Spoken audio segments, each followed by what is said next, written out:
Welcome back.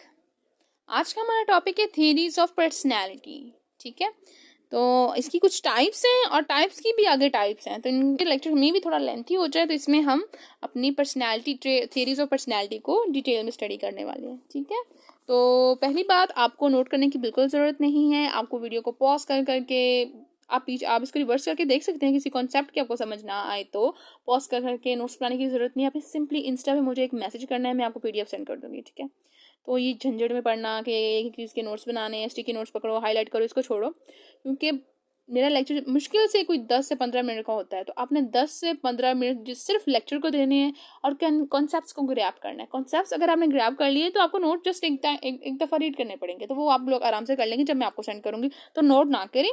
ठीक है, बेहतर ये है कि आप समझे मैं कह क्या रही हूँ, मैं पढ़ा क्या रही हूँ, कॉन्सेप्ट्स क्या है। Got it? Let's start. Since personality variables reflect consistent and enduring patterns of behavior, these patterns can be classified into certain categories so that the behavior can be predictable once we identify the pattern of behavior as belonging to a given category. ठीक है, the theories of personality are psychoanalytical theory, socio-psychological theory, trade theory and self theory. ठीक है, तो start करते हैं हम psycho analytical theory से और इसको थोड़ा सा इसको मतलब एक्सप्लेन करते हैं कि ये होती क्या है। बाकी हम इसको आगे स्टडी करेंगे। Sigmund friends psycho analytical theory of personality, किसने इसको बनाया था, ये डेवलप किसने की थी? सिगमंड फ्रेड ने। ओके, और साइकोलॉजी में इसका बहुत बड़ा नाम है और बहुत बड़ा काम भी है। ठीक है, जिन्होंने साइकोलॉजी पढ़ी होगी उनको आइडिया होगा, और जिन्होंने नहीं पढ़ी कोई मसला नहीं, मैं बता रही हूँ ना, उनके लिए इतना ही काफ़ी है। This theory is based on the invitation and behaviour of a man is more affected by unseen forces than he controlled by conscious and rational thoughts. ठीक है, तो इनमें जो आपका बिहेवियर है वो कंट्रोल कौन कर रहा है, इफेक्ट कौन कर रहा है? अनसीन फोर्सेस कर रही होती हैं। ठीक है, उसमें कुछ भी कॉन्शियस नहीं रहता। हाँ, आप कॉन्शियसली एक्ट करते हो लेकिन इतना नहीं करते, ज़्यादा चीज़ें अनसीन होती हैं। ठीक है, कॉन्शियसली भी इन चीज़ों को कंट्रोल कर रहे होते हैं, रैशनल थॉट्स भी कर रहे होते हैं, लेकिन ज़्यादा वो किस वजह से हो रही होती है? अनसीन फोर्सेस की वजह से इफेक्ट हो रहा है आपका behaviour. This theory suggest that personality is the outcome of psychological framework of a person. Psychoanalytical theory concentrate on awareness levels combined with our experience in early childhood that together can form the basis of certain mental disorders. इसमें भी हो सकता है कि बचपन में हमारे साथ कुछ हुआ हो, कोई हादसा आप कह सकते हैं किसी तरह का, या कोई भी एक सीन हमारे साथ हुआ हो बचपन में, तो हम लाइफ टाइम के लिए उसे लेके चलते हैं, हमारे जहन में बार बार वही रिपीट होता रहता है। तो वो क्या होता है? Unseen forces. ठीक है, तो हम हर टाइम एक डर, एक खौफ में रहते हैं, एक कन्फ्यूजन में रहते हैं। ठीक है, तो इसको आप इस तरह से भी समझ सकते हैं। Got it? In the context of organizational behavior, psychoanalytical theory can be implied to explore the deeper, often unconscious motivations and conflict that affect individuals' actions and interaction with an organization. तो क्या होता है, ये चीज़ें आपको effect भी कर सकती हैं when you are working in an organization. ठीक है, application in organization development, psychoanalytical theory can be applied in organizational development to enhance self awareness. ठीक है, तो क्या है यहाँ पे, जो साइको एनालिटिकल थियरी है वो ऑर्गेनाइजेशनल डेवलपमेंट में अप्लाई हो सकती है। क्या करने के लिए? Enhance self awareness among employees and leaders, address unconscious conflict and improve communication, यानी जो मसाइल उनको कम किया जा सकता है। Foster a healthier organizational culture by understanding underlying dynamics, develop more effective leadership by exploring unconscious motivation and behavior. ठीक है, तो ये काफ़ी हेल्पफुल साबित होती है। तो यहाँ पे बेसिकली हमारी जो साइको एनालिटिकल थ्योरी है वो स्टार्ट हो चुकी है। तो उसमें जो इसके थ्री फंडामेंटल इसके स्ट्रक्चर्स हैं, उसमें क्या है? ID, ego and super ego. ठीक है, और उसके पास ही कुछ लेवल्स हैं, conscious, pre conscious and unconscious. तो हम स्टार्ट करेंगे अपने थ्री फंडामेंटल स्ट्रक्चर्स से। ठीक है, तो पहला हमारे पास है आइट, यानी आईटी। ये कहाँ पे, ये कब हमारे अंदर आता है? ये बचपन से, पैदाइश में ये हमारे पास होता है। आप इसे कह सकते हैं वो एक लाडलापन हमारे अंदर होता है। ठीक है, मतलब हमें सब कुछ चाहिए। छोटा बच्चा होता है ना, उसको ये नहीं पता कि इससे मेरा नुकसान है या फ़ायदा। कहता है कि एक चीज़ मुझे चाहिए ही चाहिए, वो उसको मिलती ही मिलती है। और वो चीज़ें जिससे उसे सुकून मिलता है, उसको प्लेयर मिलता है, वो अपने पास रखता है। ज़रूरी नहीं है ये बचपन का हो, ये बड़े होकर भी आपके अंदर ये ट्रेड आ सकता है कि आप जो जिन चीज़ों से आपको प्लेयर मिलता है, आपको खुशी मिलती है, उसको आप कहते हैं ये तो मेरे पास आना चाहिए। उस चीज़ को आप गेन करते हैं। प्लस वो चीज़ें जिससे आप इफेक्ट होते हैं, या जो पेनी चीज़ें होती हैं जिनसे आपको पेन होती है, आप उन्हें आराम से अवॉइड कर देते हो, चाहे उसका जितना मर्जी नुकसान हो। ठीक है, तो यहाँ पे नफ़े नुकसान को नहीं देखा जाता, अपने प्लेयर को देखा जाता है और पेन को देखा जाता है आइड में। तो इसको हम थोड़ा देख लेते हैं। The id is the only part of the personality that is present at birth. It is inherently primitive, inaccessible and completely unconscious होता है, क्योंकि छोटे बच्चे के अंदर कोई कॉन्शियसनेस नहीं होती, तो अनकॉन्शियस होता है, ठीक है. The id operates according to the pleasure principle, जैसे कि मैंने आपसे पहले कहा, that is to seek pleasure avoid pain and gain immediate gratification of its wishes, ठीक है, कि जो उसने कहा है, जो वो चाहता है, फौरन वो कर दिया जाए. This is why the id is driven by the player principle in behavior that immediately seek player or avoid pain. When the id is under stress, the stress must be elevated as quickly as possible. It is a selfish trait. हाँ, तो इसका जो दूसरा नाम है वो है selfish trait, कि कोई भी मसला, कोई भी दर्द, कोई भी मसाइल है, उसे फौरन हल किया जाए, चाहे उसका नुकसान जितना बड़ा मर्जी क्यों ना हो, उस मसले को फौरन हल किया जाए, ठीक है. It is therefore the driving forces of our personality. Without it we wouldn't survive, यानी इसके बगैर हम सर्वाइव भी नहीं कर सकते, क्योंकि देखो जिंदगी में सिर्फ समझदारी से काम थोड़ी करना, थोड़ा पागलपन भी होना चाहिए ना, थोड़ा सा सेल्फिश इंसान को होना पड़ता है अपने लिए, अपनी फैमिली के लिए, अपने फ्यूचर के लिए, तो सेल्फिशनेस होनी चाहिए. अगर आइड वाला, अगर हमारा जो ट्रेड है वो बिल्कुल खत्म हो जाए, फिर हम तो फिर वो कह सकते हैं कि रोबो बन के रह गए, हमारी अपनी कोई फीलिंग्स, अपनी कोई प्लेजर्स, हमारी अपनी कोई चीज़ें तो रह ही नहीं गई, सब कुछ तो हम दूसरों के लिए कर रहे होंगे, ठीक है. ये काम नहीं करना, आइड को अपने अंदर रखना है, और इसके बगैर हम सर्वाइव भी नहीं कर सकते. अच्छा, ये थ्योरी नहीं कह रही कि आइड को अपने अंदर रखना है, ये मैं कह रही हूँ. तो थ्योरी के मुताबिक जो हमारी आईडी है उसके बगैर सर्वाइव करना मुश्किल है, आप कह सकते हैं नामुमकिन है. The ID would proceed further fulfillment of unconscious needs or if it is not checked by ego, ठीक है. ईगो कब आता है? जब आप थोड़े मिच्योर हो जाते हो तो आपके अंदर ईगो आ जाती है. पहले आपकी आइड होती है, जब आप थोड़े मिच्योर होते हो आपके अंदर ईगो आती है, और ईगो से जो नेक्स्ट लेवल है, ठीक है, स्पिरिचुअल लेवल, उसको हम कहते हैं सुपर ईगो, उसको भी हम इसमें स्टडी करेंगे, ठीक है. As individual matures, he learns to control id, but still would remain as an important part of behaving and thinking.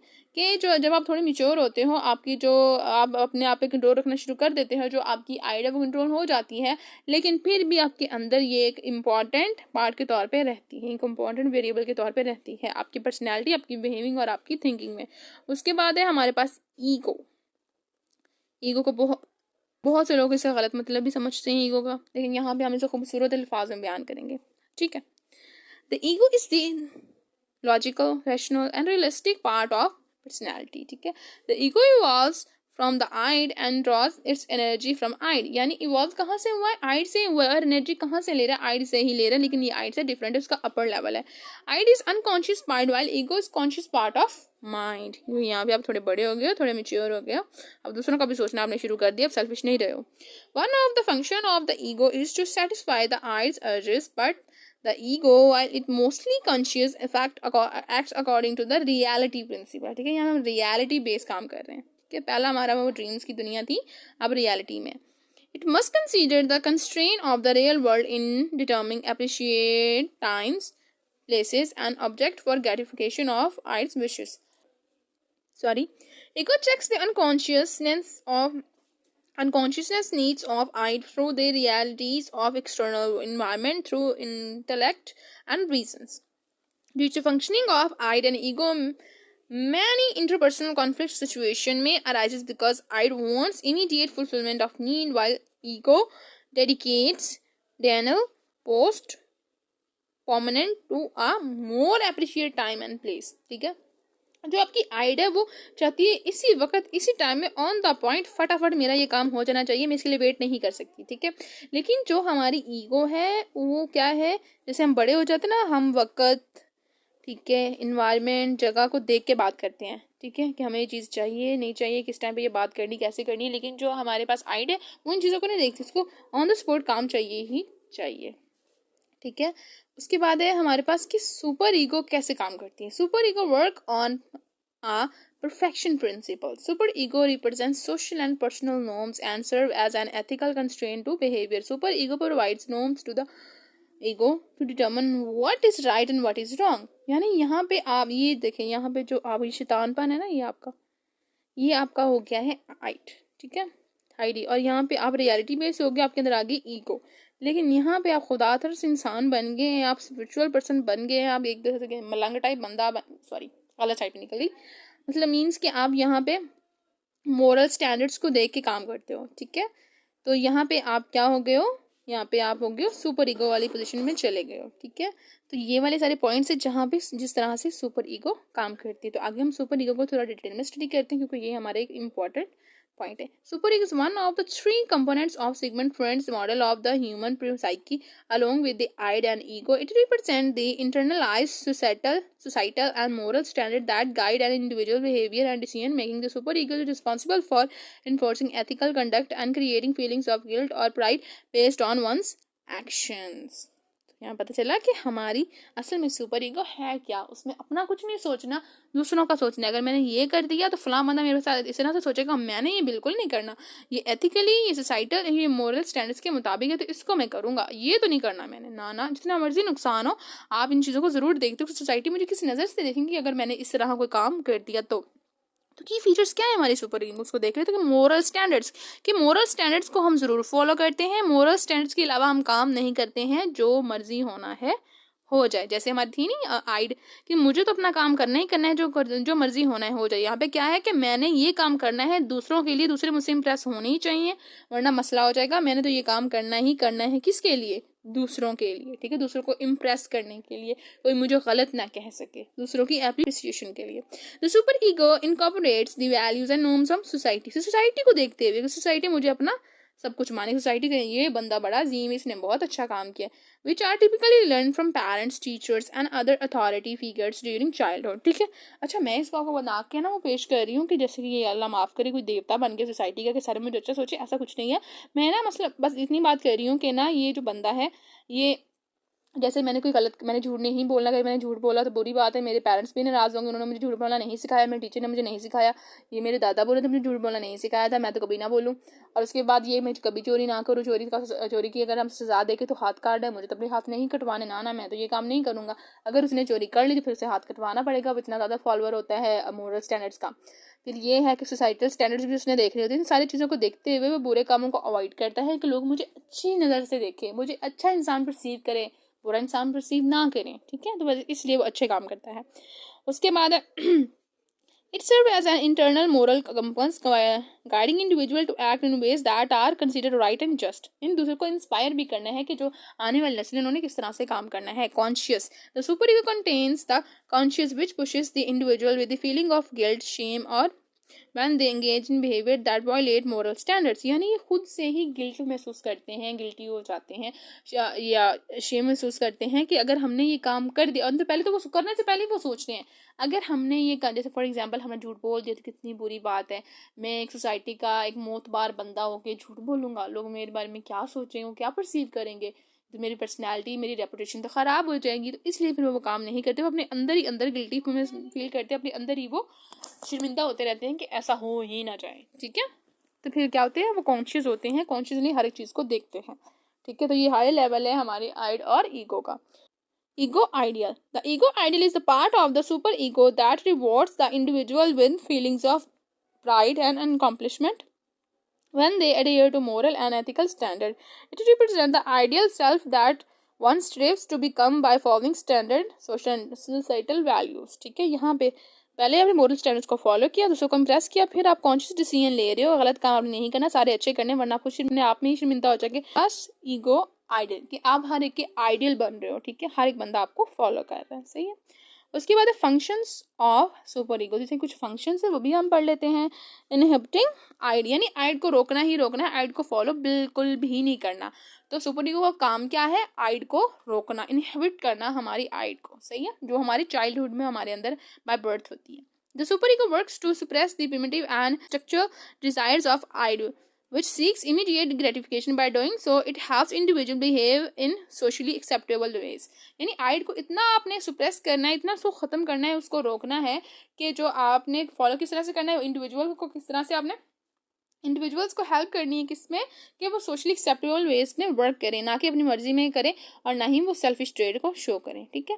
उसके बाद सुपर ईगो का दूसरा काम क्या है, गाइड करना किसको, हमारी ईगो को, जो हमारी मेच्योर स्टेज में आती है, इसको गाइड करना, किसने किस तरह से काम करना है, किसने आइड को फॉलो नहीं करना। The superego provides guidelines to the ego which immediate between desires of the id and constraint of reality. It helps the ego make decisions that align with the moral and ethical standards. Example, imagine a person is tempted to cheat, और हाँ इसकी example मैं आपको बताती हूँ कि एक बंदा है, ठीक है, आप यहाँ पे आपकी आइड वाली ट्रेड नहीं है, यहाँ पे आपकी ईगो वाली, एक बंदा है तो वो चीटिंग करने की कोशिश करना चाह रहा है कि उसने चीटिंग करनी किसके लिए, हाई ग्रेड्स लेने हैं, तो वो चीटिंग करना चाह रहा है, तो उसने जल्दी से उसने चीटिंग करनी कि मुझे ना भी इसकी हाई ग्रेड्स मिल जाएंगे। लेकिन जो एक ईगो वाला बंदा है वो क्या करेगा, वो इसके देखेगा इसके फायदे क्या हो सकते हैं, प्रॉन्स एंड कॉन्स की, इसके फायदे क्या हो सकते हैं, इसके नुकसान एडवांटेजेस और डिसएडवांटेजेस क्या है चीटिंग करने की, अगर मैं पकड़ा गया तो। लेकिन जो सुपर ईगो, उसने पता क्या सोचना है, सुपर ईगो ने ये सोचना है कि नहीं नहीं, अगर मैंने इस तरह काम कर लिया तो ये तो मोरल स्टैंडर्ड्स के खिलाफ है, सोसाइटल स्टैंडर्ड्स के खिलाफ है, एथिकल स्टैंडर्ड्स के खिलाफ है,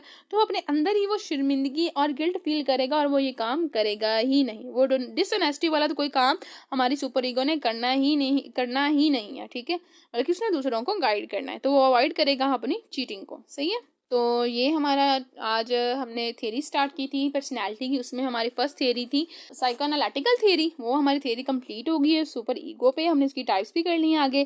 तो नेक्स्ट हम अपनी थ्योरी करेंगे कौन सी, सोशो साइकोलॉजिकल थ्योरी, ठीक है, जिसको हम नेक्स्ट लेक्चर में करेंगे। मिलते हैं नेक्स्ट लेक्चर में, सी यू देन, अल्लाह हाफिज़।